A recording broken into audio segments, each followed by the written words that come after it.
"Dad, we can't go home. Mom's planning something bad." My name is Jacob Dawson, and those words from my 9-year-old son Kevin saved both our lives. When he whispered that warning to me in my Tesla outside his school, I didn't panic. I didn't demand explanations. I simply nodded and drove to my office instead.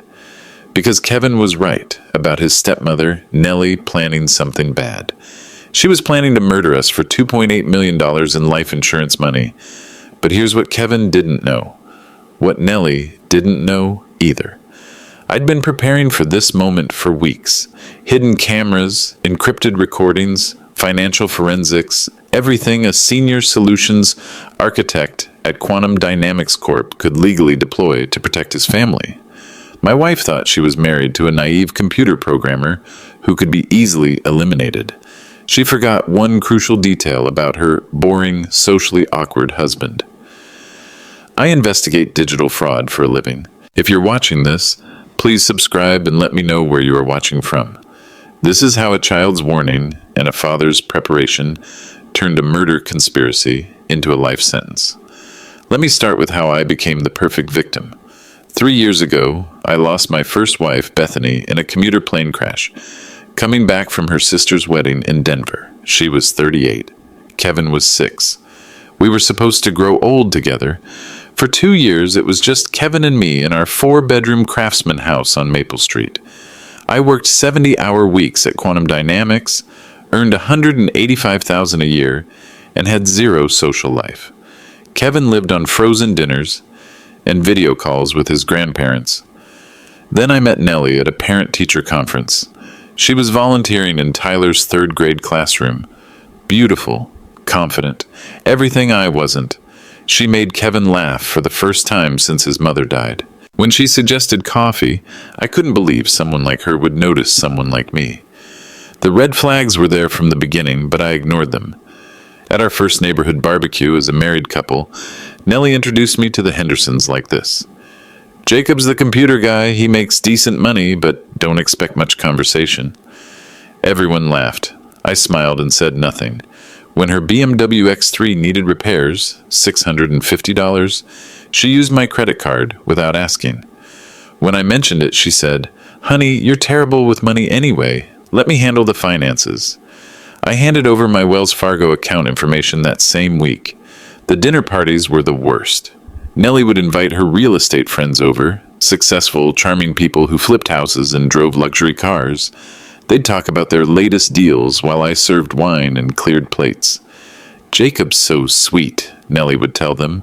"He takes care of all the boring stuff, so I can focus on my business." The way she said boring stuff made it clear what category I belonged in. But I loved her, or thought I did. She made our house feel alive again. Kevin called her Mom Nellie and seemed happy. Tyler, her 12-year-old from her previous relationship, was polite enough. For the first time since Bethany died, I felt like I had a family. The financial stress started showing up about 6 months after we married. Credit card statements I wasn't supposed to see. Late-night phone calls she took in the garage. Property deals that fell through, costing her thousands in earnest money. "The market's tough right now," she'd explain when I asked about the bills. "Once my Hillsdale project closes, we'll be fine." But the Hillsdale project never closed. Neither did the Menlo Park flip or the Redwood City rental property.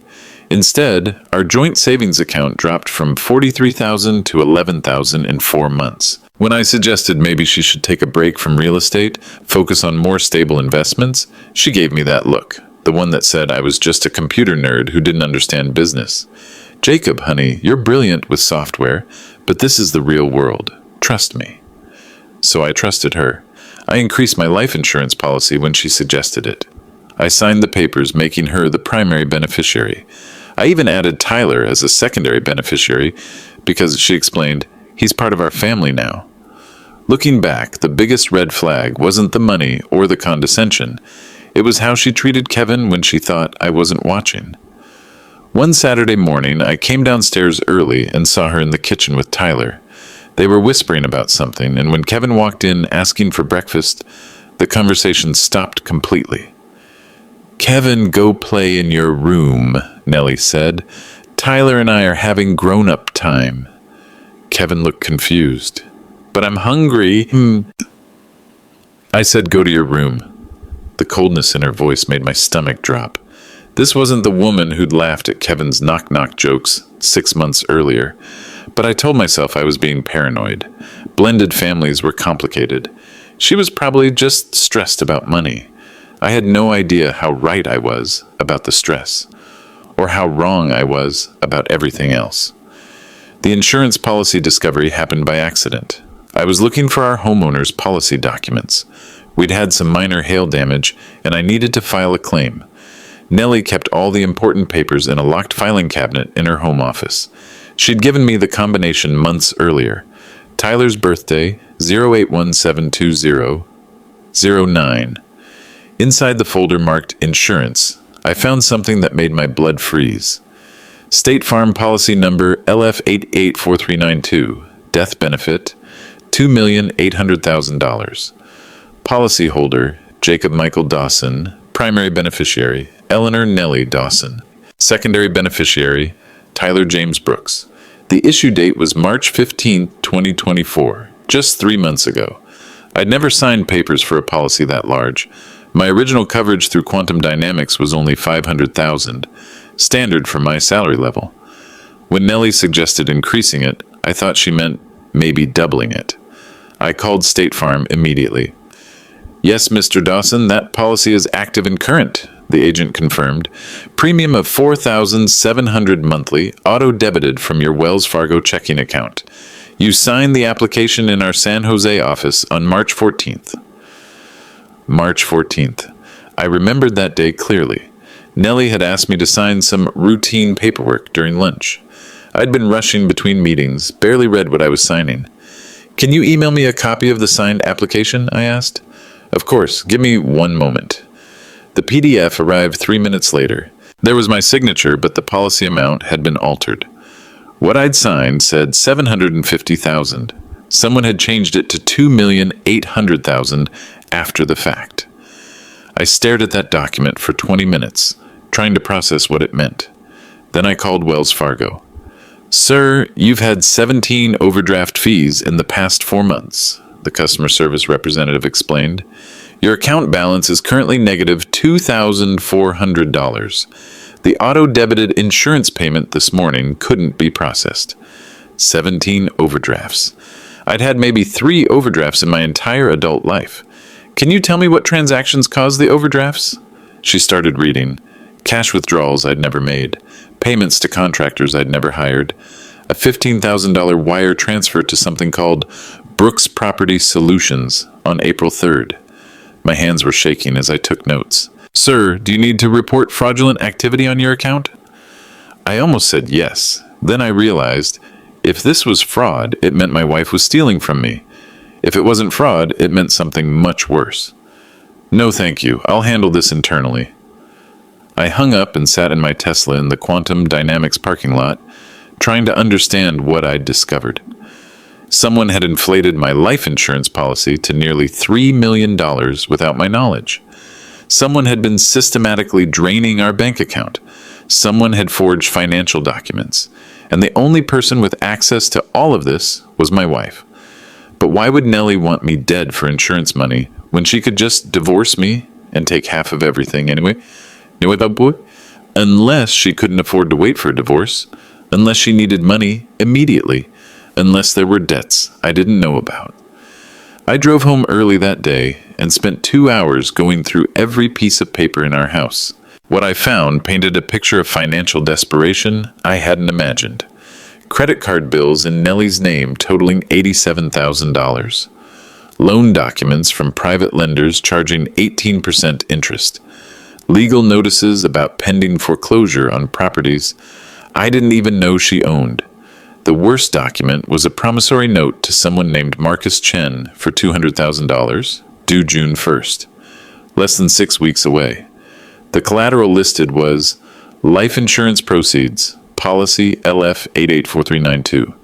She'd borrowed money against my death. I photographed everything with my iPhone, uploaded it to an encrypted folder on my work server, and put the originals back exactly where I'd found them. That night at dinner, I watched Nellie serve Kevin's favorite spaghetti and meatballs. She smiled and asked about his day at school. She helped Tyler with his math homework. She kissed my forehead when I said I had a headache. The whole time I was thinking about that promissory note, $200,000 due in 6 weeks. Collateral, my life insurance policy. If I died tomorrow, Nellie would get $2.8 million. She could pay off Marcus Chen, clear her credit cards, start fresh with Tyler and her ex-boyfriend James. All she needed was for Kevin and me to have an accident. The next morning, I started paying attention to things I'd been ignoring. How Nellie always volunteered to drive Kevin to school. How she'd been suggesting family road trips lately. How she'd asked detailed questions about my work schedule, my route home, my weekend plans. How she'd been researching car accidents on her laptop late at night. I was living with someone who was planning my murder. The question wasn't whether it would happen. The question was when. I waited 3 days before confronting her about the insurance policy. During those 3 days, I did what any solutions architect would do. I gathered more data. I installed hidden cameras in our living room and kitchen. I set up GPS tracking on both our cars. I started recording every conversation we had about money, schedules, or Kevin's activities. Most importantly, I called my college roommate Lisa Chen, who'd become a detective in the Financial Crimes Division of Santa Clara County Sheriff's Office. Jacob?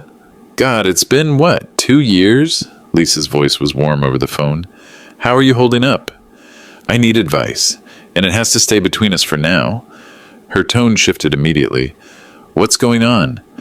I explained about the insurance policy, the bank account, the promissory notes. I sent her the encrypted files I'd photographed. Jesus, Jacob, this looks like fraud at minimum. How long has this been happening? At least 4 months that I can document, maybe longer. Have you confronted her? Not yet. I wanted to talk to you first. Good call. Don't confront her until we have everything documented. If she's planning what you think she's planning, confronting her might accelerate her timeline. What do you mean? I mean, if she thinks you're onto her, she might panic and do something desperate. Keep acting normal while we build the case. But I couldn't keep acting normal, not after what Kevin told me Thursday night. I was tucking him into bed when he grabbed my arm. Dad, I heard Mom Nellie talking to someone on the phone yesterday. Oh, what about? Kevin looked scared. She was talking about money and about you and me going away. My chest tightened. Going away where? She didn't say where, but Dad, she sounded different. Like when Tyler gets in trouble and she's really mad but trying not to yell. What exactly did she say, Kevin? She said something about taking care of the problem soon and it'll look like an accident. Dad, I'm scared. What if she wants to send me away to live with someone else? I pulled Kevin close, trying to keep my voice calm. Buddy, you're not going anywhere, okay? You're staying right here with me. Promise? I promise. But that night, I couldn't sleep. Kevin had overheard Nellie talking about making something look like an accident. That wasn't divorce planning. That was murder planning. Friday morning, I decided to test her directly. Nellie, we need to talk about the life insurance policy. She was making coffee, her back to me. Her hand froze on the coffee machine handle for just a second. So brief I might have missed it if I wasn't watching for it. What about it, honey? The State Farm agent called yesterday, said our premium increased to $4,700 a month. I don't remember agreeing to that. She turned around, and her expression was perfect. Confused, slightly hurt. Jacob, we talked about this. You said you wanted to make sure Kevin and I were taken care of if something happened to you. I remember talking about increasing coverage. I don't remember signing papers for almost $3 million. Her jaw tightened almost imperceptibly. Are you saying you don't trust me to handle our financial planning? I'm saying I'd like to understand what I signed. Fine. Her voice had that edge it got when she was about to make me feel stupid. The agent recommended the higher coverage because of your age and health risks. Computer programmers have higher rates of heart disease and stroke from stress and sedentary lifestyle. I'm 61 and run 5 miles every morning. Jacob. She moved closer, put her hand on my chest. Baby, I'm just trying to protect our family. Tyler needs college money. Kevin needs security if something happens. Why are you making this complicated? The physical contact, the pet name, the reasonable tone. A month ago, this would have worked. I would have apologized for questioning her. Instead, I said, "Show me the paperwork." Her hand dropped from my chest. "Excuse me?" "The policy documents. I want to review what I signed." "They're in the filing cabinet." I looked. The signature page has been altered. The mask slipped. For exactly 3 seconds, Nellie's face went completely blank. No confusion, no hurt, no warmth. Just cold calculation. Then the mask snapped back into place. "Altered? Jacob, what are you talking about?" "The amount was changed after I signed." "That's impossible. The original application shows $750. Someone changed it to $2.8 million. She laughed, but it sounded forced. "Honey, you're being paranoid. Why would anyone forge insurance documents? That's illegal." "I don't know. You tell me." We stared at each other across the kitchen island. Kevin's Pokemon backpack sat on the counter between us, a reminder of what was really at stake here. "Jacob," her voice went very soft, "I'm worried about you. You've been acting strange lately, stressed. Maybe you should see someone." There it was, the gaslighting. Make me question my own perceptions. I'm seeing things clearly for the first time in months. "Are you?" She tilted her head, studying me like I was a malfunctioning appliance. "Because from where I sit, you're accusing your wife of insurance fraud based on..." "What? A feeling?" "Based on forged documents and unauthorized bank withdrawals." Her nostrils flared, just slightly. "What withdrawals?" 17 overdrafts, 15,000 to Brooks Property Solutions. Ring any bells?" This time the silence lasted longer. Nellie walked to the coffee machine, poured herself a cup with very steady hands, added cream and sugar with precise movements. "James Brooks is helping me with a property deal in San Jose." "Your ex-boyfriend James?" "He's a contractor now. It's business." $15,000 worth of business? "Jacob, you don't understand real estate. These deals require upfront investment." "Show me the contract." "What?" "The contract for this San Jose property. Show me what I invested $15,000 in." Another pause, longer this time. "I don't have to justify my business decisions to you." And there it was, the contempt she'd been hiding for months, finally out in the open. "Actually, you do, when it's my money." She set down her coffee cup hard enough to make it slosh. "Your money? Jacob, we're married. It's our money. But since you want to play accountant, let me remind you how this works. I make the real estate deals that actually grow wealth. You write computer code for a steady paycheck. Don't confuse a salary with business acumen. And don't confuse fraud with business acumen." Her face went white with rage. "Get out! It's my house. Get out! Before I say something we'll both regret." I grabbed my laptop bag and car keys, but stopped at the door. "Nellie?" She didn't look at me. "I loved you, but if you're planning what I think you're planning, you've made a very expensive mistake." "I have no idea what you're talking about." "Yes, you do." I left her standing in the kitchen with her coffee and her lies, and drove straight to Lisa Chen's office. The gloves were off now. Nellie knew I suspected her, which meant she was about to get desperate. Lisa Chen's office in the Santa Clara County Sheriff's Building smelled like burnt coffee and printer toner. She'd made detective 3 years ago, specializing in financial crimes that crossed county lines. "You look like hell, Jacob." "I confronted her this morning." Lisa's expression darkened. "I told you to wait." "She was talking to Kevin about accidents. I couldn't wait anymore." I showed her the voice recording I'd made of our kitchen argument. Lisa listened with her eyes closed, taking notes. "She's good," Lisa said when it finished. "Classic deflection, gaslighting, then anger when cornered, but she made mistakes." "What mistakes?" "She didn't deny knowing James Brooks, didn't deny the $15,000 payment, just justified them." Lisa pulled out a legal pad. "In my experience, innocent people deny, guilty people justify." "What do we do now?" "Now we assume she's going to escalate. You confronted her about fraud. If she's planning something more serious, you just became a time-sensitive problem." Lisa opened her laptop and started typing. I'm going to run background checks on Eleanor Dawson and James Brooks. I want to see what kind of financial pressure they're under, what their relationship really looks like, and whether they've done anything like this before. What should I do?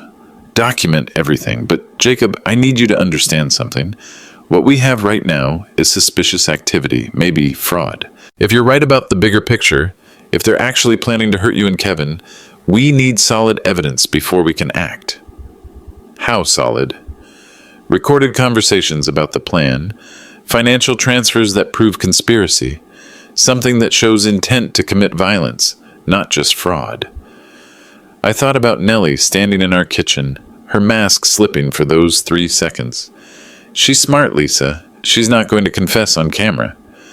Smart people make mistakes when they're under pressure, and you just put her under a lot of pressure. Lisa walked me to the elevator. Jacob, there's something else. If I'm right about what's happening, you have advantages you haven't thought about yet. Like what? You're a solutions architect at a tech company. You have access to resources most people don't.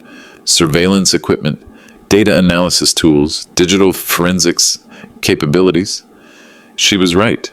Quantum Dynamics specialized in corporate security solutions. Our labs had equipment that could track financial transactions, analyze communication patterns, even predict behavior based on digital footprints.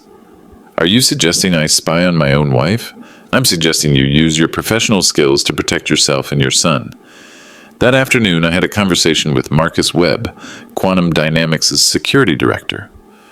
Marcus was former NSA, built like a linebacker, and had a reputation for creative problem solving.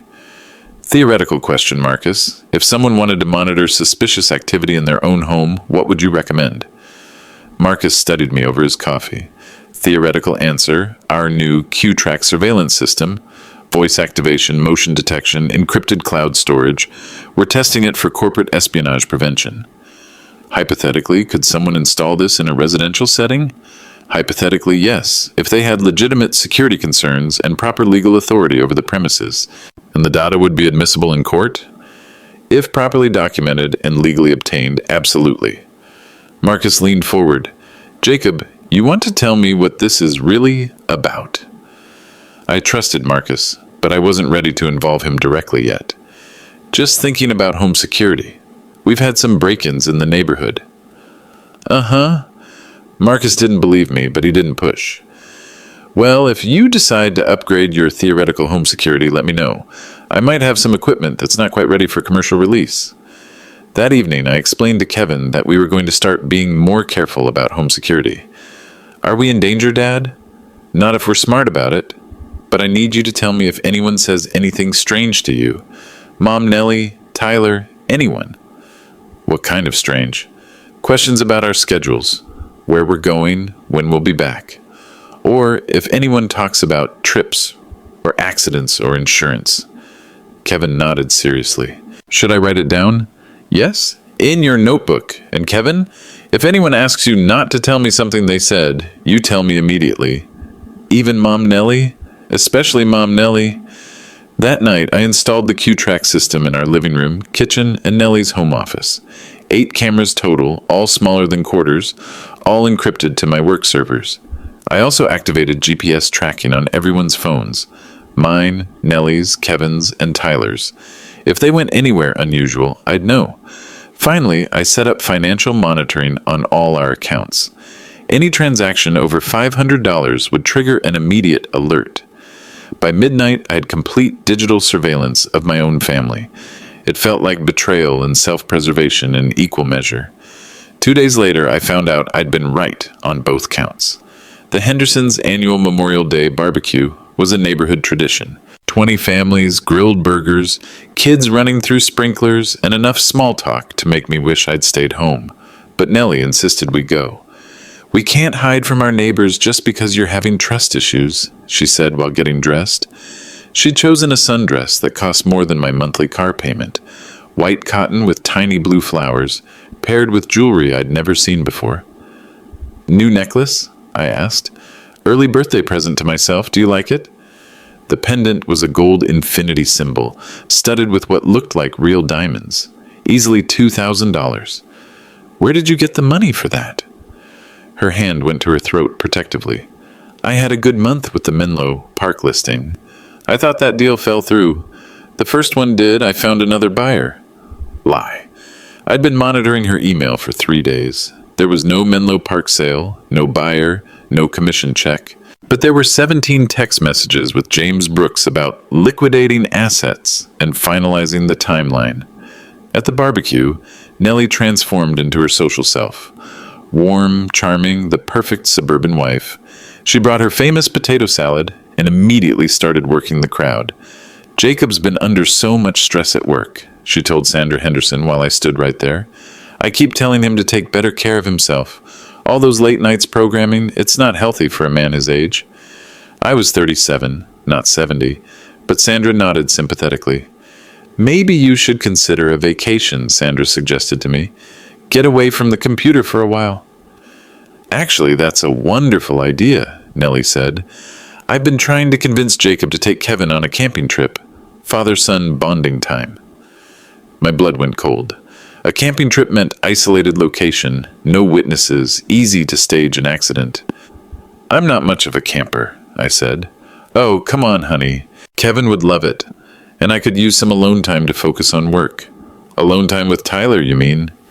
The slight edge in my voice made Sandra glance between us uncomfortably. Well, Tyler's practically grown up now, Nellie said smoothly. 12 years old. He doesn't need constant supervision like Kevin does. The way she said Kevin's name, like he was a burden, made several nearby parents look over. Kevin's 9, not 5, I said. He doesn't need constant supervision either. Jacob, honey, you know how anxious Kevin gets. Remember last month when he had that nightmare about car accidents? He was crying for hours. I did remember. Kevin had woken up screaming about twisted metal and broken glass. At the time, I'd thought it was trauma from losing his mother in the plane crash. Now I wondered if he'd overheard something specific. Kids have nightmares, I said. It doesn't mean they need special handling. Of course not, Nellie agreed. But a nice, quiet camping trip might help him process his fears in a healthy environment. She was performing now, playing the concerned stepmother for our neighbors, but I could see the calculation behind her eyes. You know what, Nellie? I said. Let's talk about this later. Why later? We're just planning a fun family activity, because I'd rather discuss our family plans privately. Her smile became sharp. Our family plans, right? Because you're so involved in planning. The temperature dropped 10 degrees. Sandra suddenly remembered she needed to check on the potato chips. I'm involved in everything that matters to our family, I said quietly. Are you? Because lately it feels like you're more interested in playing detective than being a husband. Detective? Going through my papers, questioning my business decisions, acting like I'm some kind of criminal. A small crowd was gathering now. The Hendersons, the Chens from down the street, Bob Martinez from the corner house. Nellie had their complete attention. I'm not acting like anything, I said. I'm asking reasonable questions about our finances. Reasonable? Her voice carried across the entire backyard. Jacob, you accused me of forging insurance documents. You think that's reasonable? I think documenting discrepancies is reasonable. Documenting discrepancies? She laughed, and it sounded bitter. Listen to yourself. You sound like you're auditing a business partner, not talking to your wife. Maybe because my wife has been treating our marriage like a business transaction. The words came out harsher than I'd intended. I saw Kevin look over from the kids' table, his face worried. A business transaction? Nellie's voice went very quiet. Is that what you think this is? I think this is a conversation we should have at home. No, Jacob. We're having it right here, right now. Because I'm tired of tiptoeing around your paranoia. She turned to address our neighbors directly. My husband thinks I'm stealing from him. He thinks I forged insurance papers. He's been going through my personal files, monitoring my phone calls, treating me like a criminal in my own home. The sympathy in their faces shifted toward me. Poor Nellie, dealing with a controlling, suspicious husband. Nellie, stop, I said. Stop what? Stop defending myself? Stop trying to save our marriage from your conspiracy theories? Stop performing. Her eyes flashed with real anger now. Performing? You think I'm performing? I think you're very good at making people see what you want them to see. And what do you think I want them to see, Jacob? A devoted wife married to an ungrateful, paranoid husband who doesn't deserve her. Well, at least you're half right. The backyard went silent except for the sound of kids playing in the distance. Which half? I asked. You figure it out. You're so good at investigating. Bob Martinez cleared his throat. Maybe we should... No, it's fine, Nellie said. Jacob wants to air our dirty laundry in public. Let's air it. She faced me squarely, and I could see the real Nellie now, the one who viewed me as an obstacle, not a partner. You want to know what I think, Jacob? I think you're a brilliant programmer who makes good money and has absolutely no idea how the real world works. I think you're socially awkward, emotionally stunted, and so threatened by having a wife who actually understands business that you've invented this elaborate fantasy where I'm some kind of villain. Each word was a precise strike, designed to humiliate me in front of people whose respect I valued. I think, she continued, that you're lucky someone like me was willing to marry someone like you. Because honestly, without me, you'd still be eating frozen dinners alone while your son grows up thinking his father cares more about computers than people. The silence stretched out, 20 neighbors watching a marriage disintegrate in real time. I could have escalated, could have mentioned the forged documents, the mysterious payments, the timeline that lined up with insurance fraud. Could have defended myself against her character assassination. Instead, I smiled.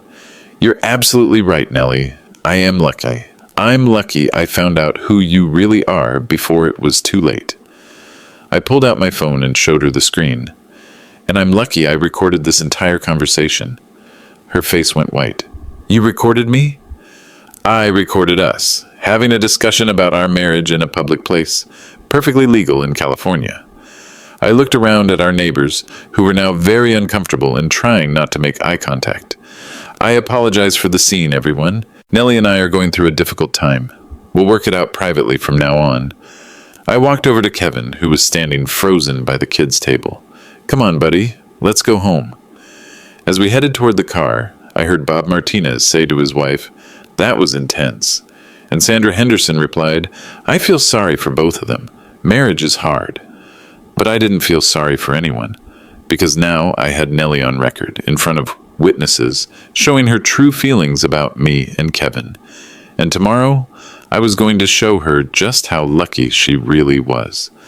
Tuesday morning, Nellie didn't speak to me during breakfast. She made coffee for herself, ignored Kevin's request for pancakes, and left for work without saying goodbye. I was fine with the silent treatment. It gave me time to set up what would happen next. At exactly noon, I sent a text to every neighbor from the barbecue. Jacob Dawson here, sorry about Sunday's drama, would love to clear the air. Backyard gathering at my house tomorrow, 6 p.m., food and drinks provided. Hope to see you there. 12 responses within an hour. Everyone was coming. Then I called Lisa Chen. You ready to move on this? I asked. More than ready. We've got bank records showing a pattern of financial fraud. James Brooks has a criminal history, 2 prior convictions for insurance fraud in Nevada. And here's the interesting part. Nellie's been in contact with a private investigator who specializes in accidental death investigations. She hired someone to research how to kill me? She hired someone to research how accidental deaths are investigated, probably to make sure she could pass scrutiny. That's conspiracy. That's conspiracy. But we need her to incriminate herself on record before we can make arrests. I've got an idea about that. Wednesday at 5:30, I set up folding chairs in our backyard. At 5:45, Marcus Webb arrived with a briefcase full of equipment. You sure about this, Jacob? I'm sure. Once we activate this, everything gets recorded. No takebacks. Good. Marcus positioned wireless microphones around the patio, synced them to his laptop, and connected everything to the same encrypted server I'd been using for surveillance. Audio quality will be courtroom ready, he assured me. Multiple channels, synchronized timestamps, uneditable digital signatures. At 6 o'clock, the neighbors started arriving. Sandra and Tom Henderson, Bob and Maria Martinez, the Patels from across the street. 14 adults total, all curious about the drama they'd witnessed Sunday. Kevin was at his friend's house for a sleepover. Tyler was upstairs playing video games. Nellie was 20 minutes late. "Jacob, what's this really about?" Sandra asked while we waited. "Just want to clear up some misunderstandings about my marriage." "By inviting the entire neighborhood?" "Sometimes clarity requires witnesses." Nellie's BMW pulled into the driveway at 6:20. She walked into the backyard wearing a business suit, carrying her real estate portfolio, looking every inch the successful professional. "What's all this?" she asked, surveying the crowd. "Community meeting," I said. "Thought we should address what happened Sunday." "In front of everyone?" "You said I was airing our dirty laundry in public anyway. Figured we might as well make it official." She forced a smile. "Jacob, honey, this isn't necessary. I think we should discuss our problems privately. Actually, I think we should discuss them exactly like this, with people who know us, who can judge for themselves what kind of person you really are." "What kind of person I am?" Her voice carried that dangerous edge I'd learned to recognize. "The kind of person who marries a man for his money, then plans to murder him and his child for his life insurance." Absolute silence. 14 neighbors staring. Nellie's face cycling through shock, denial, and rage. "Jacob, what are you talking about?" "I'm talking about policy LF8842. $2.8 million, forged signature. You as primary beneficiary, Tyler as secondary. That's not... I'm talking about $480,000 in secret debt. Promissory notes to loan sharks. Money borrowed against my death." "You're having another paranoid episode."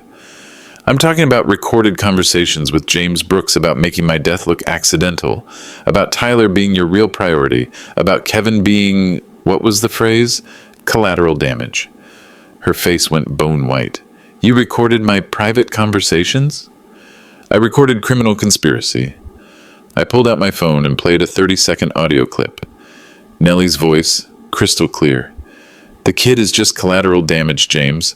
Once Jacob's out of the picture, I can send Kevin to live with his grandparents and we'll have clean access to the money." The neighbors looked horrified.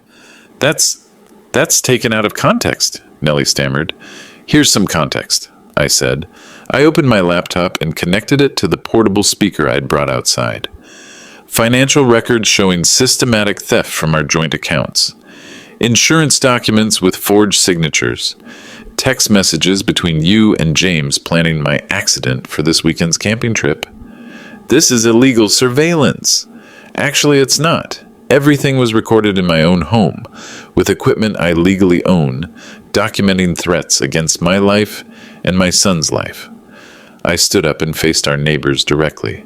"For 8 months, this woman has been systematically planning to murder me and my 9-year-old son. She's stolen nearly $90,000 from our accounts. She's forged insurance documents worth almost $3 million. She's coordinated with her ex-boyfriend to stage our deaths as an accident."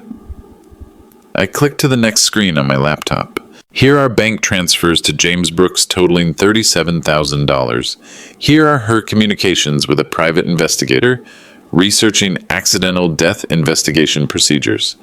Here are promissory notes showing she's borrowed $200,000 against my life insurance policy. Bob Martinez found his voice first. "Jesus Christ, Nellie." "And here," I continued, "is a recording from last night where she confirms the timeline for killing us." I played another clip. This time it was a phone conversation recorded by the surveillance system in our kitchen. Nellie's voice. "Saturday at the lake. Make it look like they went swimming and drowned. Father tries to save son. Both go under. Tragic accident. I'll be in San Francisco with Tyler. Perfect alibi." James Brooks' voice. "What about the investigation?" Nellie's voice. "Grieving widow. Chabda's stepson. No reason for suspicion. Insurance pays out in 6 months." The silence that followed was deafening. Sandra Henderson was crying. Tom Martinez looked sick. Patel was staring at Nellie like she was an alien species. "You all heard that," I said quietly. "My wife and her boyfriend planning to drown me and my son this Saturday. For money." Nellie was shaking, but whether from rage or fear, I couldn't tell. "Jacob, you don't understand. I wasn't serious. James and I were just talking through hypotheticals." hypotheticals involving specific dates, specific locations, and specific methods. It was never real. The forged insurance documents were real. The stolen money was real. The promissory notes were real. I clicked to my final screen, a timeline showing every piece of evidence, every financial transaction, every recorded conversation, laid out chronologically. Ladies and gentlemen, you've just witnessed a masterclass in manipulation and murder planning. This woman married me under false pretenses, stole my money, forged legal documents, and conspired with her ex-boyfriend to kill me and my child. I closed the laptop and looked directly at Nellie. The only thing you didn't plan for was that your boring, socially awkward husband actually knows how to investigate digital fraud, because that's what I do for a living. Nellie's face crumpled. Jacob, please, we can work this out. I never meant for it to go this far. How far did you mean for it to go? Just the theft? Just the forgery? At what point were you planning to draw the line? I love you, she whispered. No, you don't. You love my money, and you love your son more than you love anyone else's life. Jacob, and that's why you made the biggest mistake of your criminal career. What mistake? I smiled for the first time in weeks. You forgot that I have friends in law enforcement. That's when Lisa Chen and 3 other detectives walked through the side gate into our backyard. Eleanor Dawson, you're under arrest for conspiracy to commit murder, insurance fraud, and identity theft. Nellie looked around at the circle of neighbors, at the detectives with their handcuffs, at me with my laptop full of evidence. This is entrapment. No, Lisa said, cuffing her hands behind her back. This is justice. As they led Nellie away, she looked back at me one last time. You'll never prove intent to commit murder. Already did, I called after her. Check your phone records from 10 minutes ago. Because while she'd been sitting in our backyard denying everything, James Brooks had been arrested at his apartment. And James Brooks, faced with conspiracy charges, carrying a 20-year sentence, had immediately confessed everything in exchange for a plea deal, including the part where Nellie had asked him to make sure the kid goes under first, so Jacob will definitely follow. That's when my neighbors realized they'd been watching something more than a marriage falling apart. They'd been watching a murder conspiracy unravel in real time, and the quiet computer guy they'd all underestimated had just turned his wife's death plot into her life sentence. The arrest warrant for James Brooks had been signed at 4:17 p.m., executed at 5:23 p.m., and by 6 o'clock p.m. he was sitting in an interrogation room, spilling everything. Lisa Chen called me while the neighbors were still standing in my backyard, staring at the spot where Nellie had been arrested 20 minutes earlier. Brooks is talking, she said. He's giving us dates, times, locations, even showed us the lake where they were planning to do it. Folsom Lake, North Shore, secluded inlet. They'd scouted it twice. What about the insurance angle? Full confession. Nellie convinced him she was trapped in an abusive marriage with a controlling husband who monitored her every move, made herself sound like the victim. I almost laughed. That's ironic. Gets better. She told him you were planning to divorce her and leave her with nothing, said killing you was self-defense against financial abuse. And he believed that? He wanted to believe it. Turns out James Brooks has been in love with Nellie since high school. She promised they'd get married after your death, use the insurance money to buy a ranch in Montana, raise Tyler together. I walked inside, away from the neighbors who were still processing what they'd witnessed. What's his criminal history? 2 prior insurance fraud convictions in Nevada, like I told you. But this is his first conspiracy to commit murder. His lawyer is already pushing for a deal. What kind of deal? 20-year sentence if he testifies against Nellie. Life without parole if he doesn't. He'll testify. Oh, he's already started. Jacob, the detail he's giving us is incredible. They planned this for 8 months. Every aspect of your routine, Kevin's schedule, when you'd be most vulnerable. I sank into my leather couch, the same couch where Nellie had sat 3 nights ago, playing the concerned wife while texting her accomplice. How close were they? Saturday afternoon was the target date. They were going to suggest the camping trip one more time Thursday night. If you refused, Nellie was going to fake a family emergency that required you and Kevin to drive to urgent care late at night. Car accident scenario. Exactly. Remote road, bad weather forecast, easy to stage brake failure or driver fatigue.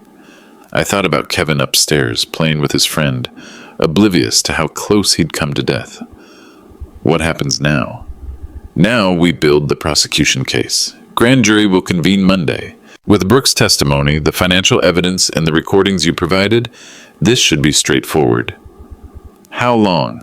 Nellie will be arraigned Friday. Trial probably won't start until fall, but with this much evidence, her lawyer will likely push for a plea agreement. What kind of sentence are we looking at? Conspiracy to commit murder carries 15 to life. Insurance fraud adds another 5 to 10 years. Given the premeditation and the fact that a child was targeted, she's looking at 25 to life minimum. After Lisa hung up, I sat in my empty house trying to process what had just happened. 9 months ago, I'd been a widower looking for love. I'd married a woman I thought would be a mother to my son and a partner in rebuilding our lives. Instead, I'd married someone who viewed Kevin and me as profitable obstacles. The irony wasn't lost on me. I'd spent years building digital security systems to protect corporations from fraud and theft. But I'd never protected myself from the most basic con, a woman who married me for money. At 8 p.m., Sandra Henderson knocked on my door. "Jacob, how are you holding up?" "Honestly, I'm not sure. Can we come in? Tom and I wanted to talk to you." I opened the door wider. Behind Sandra, I could see Tom and Bob Martinez and Maria Patel, half the neighborhood. "We wanted to apologize," Sandra said once they were in my living room. "For what?"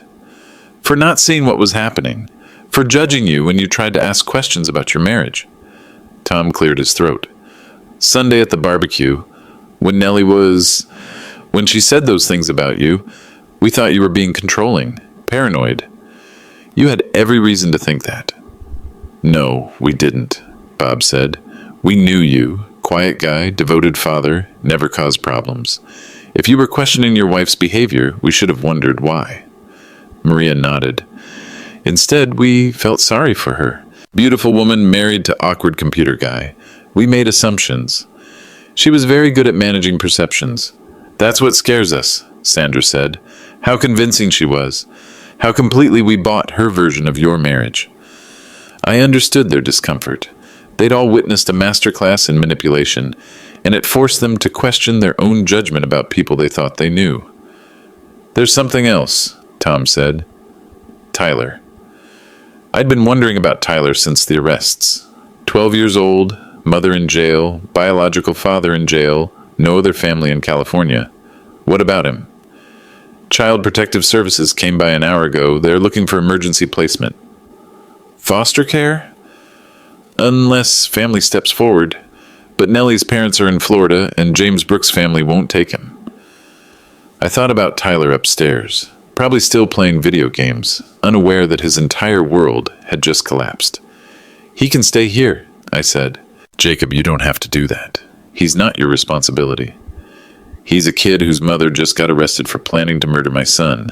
If that doesn't make him my responsibility, what does?" Sandra smiled for the first time since Sunday. "You're a good man, Jacob Dawson. I'm just trying to do what's right." But privately, I wondered if I was making a mistake. Tyler had been raised by Nellie, taught her values, shaped by her worldview. How much of her capacity for deception and manipulation had he inherited? On the other hand, he was 12 years old. If there was any chance of raising him with better values, better boundaries, better understanding of right and wrong, this was it. At 9 p.m., Kevin came home from his sleepover. "Dad, why are there police cars in our driveway?" I sat him down on the couch and explained as simply as possible that Nellie had been planning to hurt us, that she'd been arrested, and that she wouldn't be coming home. Kevin listened quietly, then asked the question I'd been dreading. "Did she ever really love us?" "I think she loved the idea of having a family. But no, buddy, I don't think she understood what love actually means." "Are we safe now?" "We're safe now." Kevin curled up against me, and we sat in our empty house while police finished processing the crime scene that used to be our kitchen. Tomorrow I'd start building a new life for us, a life with better boundaries, clear priorities, and absolutely no tolerance for people who viewed other human beings as profitable obstacles. But tonight, I just held my son and felt grateful that we were both still alive to hold each other. The story went viral on Thursday. Silicon Valley dad foils wife's murder plot using corporate surveillance tools ran on every major news website. Tech blogs called it the ultimate use case for digital security. True crime podcasts started requesting interviews. I ignored all of them. What I couldn't ignore was the cascade of consequences that followed Nellie's arrest.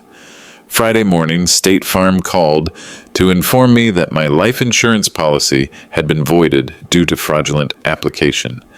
The investigation would take 60 days, but they expected to restore my original coverage amount once the criminal case concluded.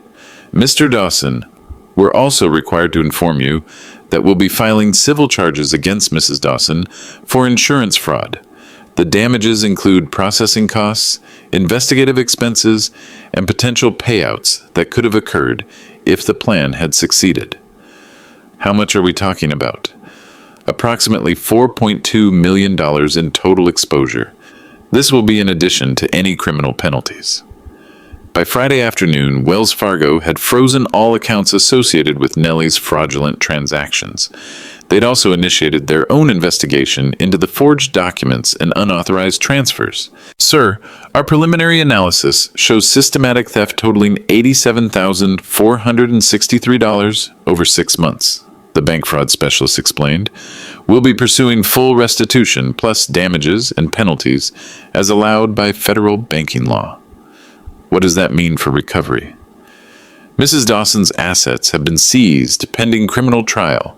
Her real estate license has been suspended.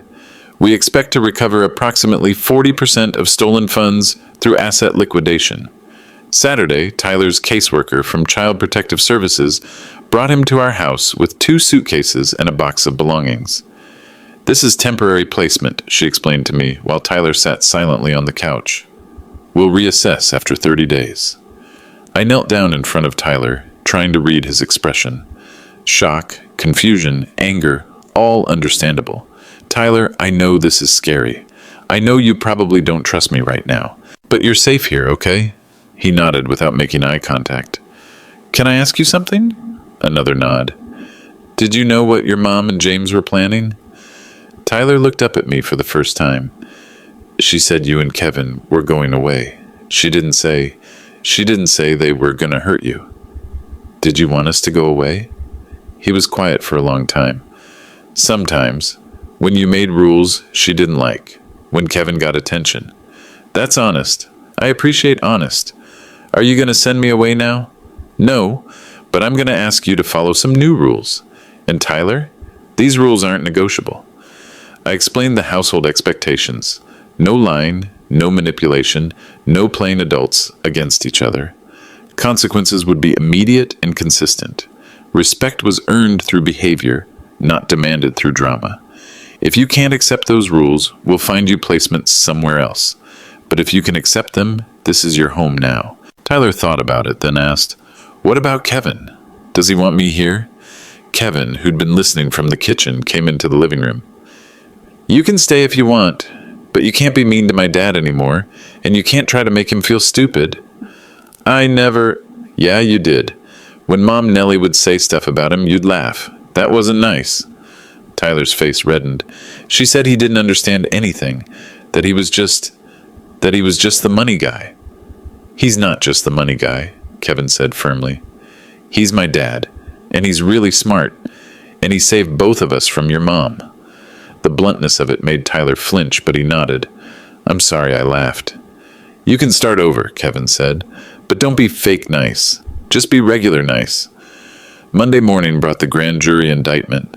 Nellie was formally charged with conspiracy to commit murder in the first degree, insurance fraud, identity theft, and forgery. James Brooks was charged with conspiracy to commit murder and fraud conspiracy. Both pleaded not guilty. Their bail was set at $2 million each, an amount specifically calculated to exceed their available resources. Tuesday, Nellie's lawyer called requesting a meeting. My client would like to discuss a plea agreement, he said. I'm not the prosecutor. No, but your testimony will be crucial to their case. Mrs. Dawson is hoping you might be willing to support a reduced charge. In exchange for what? Full financial restitution, public apology, mandatory psychological counseling. How much time would she serve? Probably 5 to 7 years. I thought about Kevin asking if Nellie had ever really loved us. About Tyler sitting on my couch with 2 suitcases, abandoned by the only parent he'd ever known. She planned to drown my 9-year-old son, I told the lawyer. She called him collateral damage. There's no deal. Mr. Dawson, she can take her chances with the jury. Wednesday brought the final piece of the puzzle. Lisa Chen called with the forensic accounting results. Jacob, we've traced the money trail back 18 months. This wasn't opportunistic fraud. Nellie started planning this before she married you. What do you mean? She researched your financial status, your insurance coverage, your family situation. She specifically targeted you because you were a widower with a high income and a child. She married me to kill me. She married you to access your money. The murder plan came later, when she realized divorce would only give her to half of assets, and most of your wealth is in retirement accounts she couldn't touch. The premeditation was staggering. Every moment of our relationship, every kiss, every shared meal, every bedtime story she'd read to Kevin had been part of an elaborate con that ended with our deaths. But it also confirmed what I'd suspected since the arrest. I hadn't failed to see who Nellie really was. I'd succeeded in stopping her from becoming who she was always planning to be. 6 months later, Nellie pled guilty to avoid the death penalty. She received 25 years to life for conspiracy to commit murder, plus an additional 10 years for fraud charges. With good behavior, she'd be eligible for parole when Tyler turned 37. James Brooks took his plea deal and got 20 years. He'll be eligible for parole when Kevin graduates from college. The civil judgments were massive. $4.2 million to State Farm, $180,000 to Wells Fargo, plus restitution to me for stolen funds and emotional damages. Nellie's assets, her real estate portfolio, her BMW, even the diamond necklace she'd worn to the barbecue, were liquidated to pay what could be paid. I recovered about 60% of what was stolen. The insurance company recovered their investigation costs. The rest became a very expensive lesson about the true cost of betrayal. Tyler adapted better than any of us expected. The first month was rough. Angry outbursts, testing boundaries, grieving the mother he thought he knew. But consistency and clear expectations worked. So did family therapy, homework supervision, and Kevin's surprisingly mature acceptance of having an older brother. Tyler's not bad, Kevin told me after 3 months. He was just taught bad stuff. Now he's learning good stuff. Tyler overheard that conversation and cried for an hour, the first real emotion he'd shown since the arrest. I thought being smart meant being sneaky, he told me later. Mom always said people who followed rules were stupid. What do you think now? I think following rules is harder than breaking them, but it's safer? Like, you know what's going to happen? That's called predictability. It's one of the foundations of trust. Can I trust you? You can trust me to be consistent, fair, and honest. You can trust me to keep you safe. You can trust me to keep my promises. Even if I mess up, especially if you mess up, that's when trust matters most. We established new family traditions. Sunday dinners without phones, board game nights, camping trips, real ones, not the kind Nellie had planned. I taught both boys basic home security, how locks work, how surveillance systems function, how to verify someone's identity before opening doors. Not from paranoia, but from competence. Situational awareness, I called it, understanding your environment and the people in it. Kevin asked if we were going to get married again. Someday, maybe, but if we do, it'll be different. Different how? Full background checks, financial transparency, references from people who've known her for years, 6 months of couples counseling before any commitment. That sounds like work. Good relationships are work. Bad relationships are performance. Tyler asked if he could change his last name to Dawson. Are you sure? That's a big decision. I want to belong somewhere, and I want a name that means something good. We started the legal process on his 14th birthday. The house itself required changes. I replaced every lock, upgraded the security system, and installed new surveillance equipment. Not for paranoia, but for baseline protection. I also hired a housekeeper, joined a single parent support group, and started teaching digital security workshops for divorce lawyers. Turns out, lots of people need to learn how to protect themselves from partners who view them as obstacles rather than companions. My boundaries became non-negotiable. Complete financial transparency in any serious relationship, background verification before introducing partners to the boys, and absolute zero tolerance for manipulation or gaslighting. I learned to recognize the warning signs I'd missed with Nellie. Love bombing followed by criticism, financial secrecy disguised as independence, and the gradual erosion of my own judgment through constant, subtle attacks. Most importantly, I learned that quiet competence beats flashy charm every time. Steady, consistent, predictable love is worth more than passionate, dramatic, unstable attachment. The boys learned those lessons too. Kevin knows he can trust his instincts when something feels wrong. Tyler knows that belonging comes through honesty, not manipulation. And all three of us knows that family means people who want you alive, safe, and thriving, not people who see you as profitable obstacles. If you've experienced something similar, manipulation, financial abuse, or threats from someone who claimed to love you, please know that you're not paranoid for documenting everything. Trust your instincts, seek professional help, and remember that the people who matter will believe you when you need protection.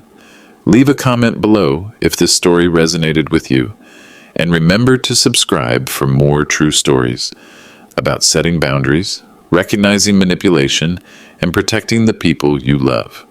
Sometimes the quiet person you underestimated is exactly the person you shouldn't have messed with.